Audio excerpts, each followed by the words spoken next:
Grandma, why do we make Zongzi? Come help me, and I'll tell you the story. First, they washed bamboo leaves. Then they prepared sticky rice. The rice is the heart of every Zongzi. Grandma folded a leaf into a cone. The little girl tried too. Rice spilled everywhere. They both laughed. Together they wrapped and tied the Zongzi. Some were neat. Some were funny. But every Zongzi is made with love. The table filled with many flavors. Red bean. Red date. Pork. Mushroom. Peanut. Salted egg yolk. So many kinds. The Zongzi boiled in a big pot.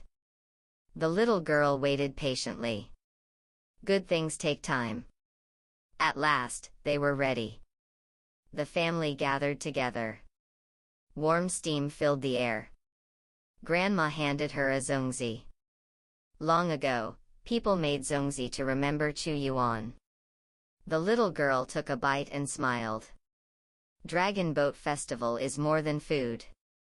It's about family, tradition, and remembering the past. Happy Dragon Boat Festival!